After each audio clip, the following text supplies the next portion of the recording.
विषय हिंदी, कक्षा 10, निबंध नंबर 3, प्राकृतिक आपदा। विद्यार्थी मित्रों, इसके पहले हम आवेदन पत्र लेखन देख चुके हैं। आज के इस वीडियो में प्राकृतिक आपदा के विषय में, प्राकृतिक मुसीबत के विषय में निबंध लिखना है। मुद्दे यहाँ पर दिए गए हैं। इन्हीं मुद्दों के आधार पर आपको निबंध लिख लेना है। पहला है प्रस्तावना, दूसरा है प्राकृतिक आपदा का अर्थ, तीसरा नदी की बाढ़ एवं प्राकृतिक आपदा, अगला मेरे द्वारा देखा गया नदी के बाढ़ का वर्णन, बाढ़ द्वारा अपार जन धन की हानि, सरकार एवं शैक्षिक संस्थाओं जनता द्वारा बचाव एवं राहत कार्य, उपसंहार।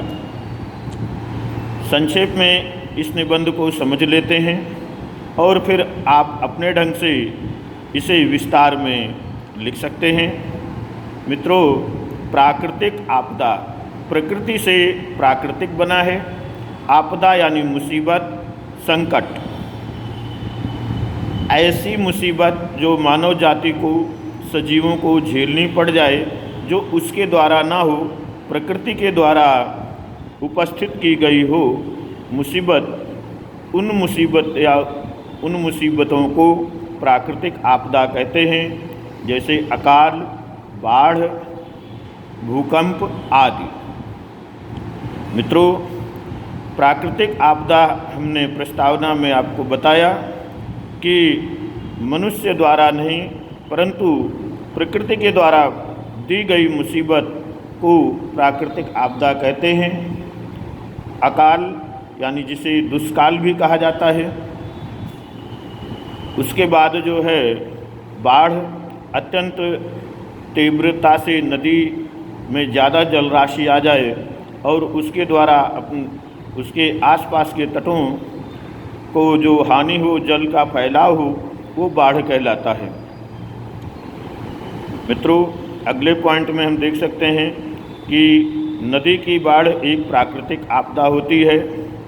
ऐसे ही अनेक नदियों में जो सामान्य स्तर पर नदियां बहती हैं, परंतु बरसात की वजह से अत्यंत बरसात उस क्षेत्र में या उस इलाके में पड़ी हो तो अतिरिक्त जल जो है नालों से होता हुआ, निचाई की ओर होता हुआ, वो सीधे नदियों में पहुंच जाता है और इस तरह से नदी उफनने लगती है।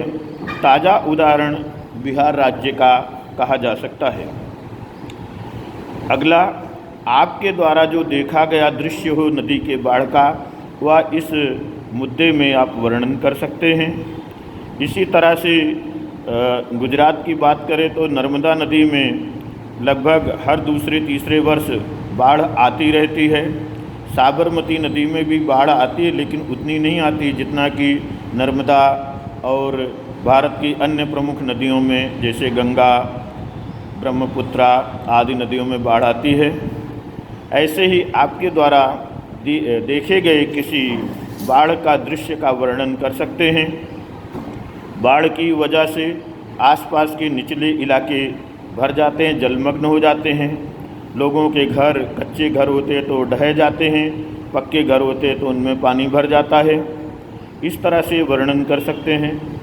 बाढ़ द्वारा हम जानते हैं कि जो निचले इलाके हैं वहाँ पानी भर जाता है, जो फसल इत्यादि होती है वो नष्ट हो जाती है। जल भराव की वजह से लोग आ जा नहीं सकते। अपार धन की हानि होती है, पशुओं की हानि होती है, पशु उसमें बह जाते हैं, मर जाते हैं। जो लोग तैरना नहीं जानते, मुश्किल में रहते हैं, उनको किसी तरह रेस्क्यू करके वहाँ से हटाया जाता है। जिनको तैरना नहीं आता वो बेचारे उसमें मर जाते हैं, डूबकर मर जाते हैं। अगला पॉइंट हम लिख सकते हैं, सरकार और शैक्षिक संस्था जनता द्वारा बचाव कार्य भी किया जाता है। सरकार बाढ़ राहत कोष से पीड़ित लोगों को मदद पहुंचाती है और जनता भी स्वैच्छिक ढंग से नदी से ऊंचे स्थानों पर पलायन कर जाते हैं। कुछ तो मवेशी यानी पशुओं को लेकर के भी चले जाते हैं। वह एक दूसरे की मदद करते हैं। सरकार यथासंभव कलेक्टर कार्यालय द्वारा फूड पैकेट इत्यादि का वितरण करती है। उपसंहार, इस प्रकार से हम देख सकते हैं कि कोई भी प्राकृतिक आपदा हो वो बहुत ही विनाशकारी होती है, कष्टप्रद होती है। ऐसे समय में हमें एक जिम्मेदार नागरिक का फर्ज निभाना चाहिए और मिलजुल कर ऐसे प्राकृतिक आपदा का डटकर मुकाबला करना चाहिए। पीड़ित लोगों को मदद पहुंचाना चाहिए। धन्यवाद।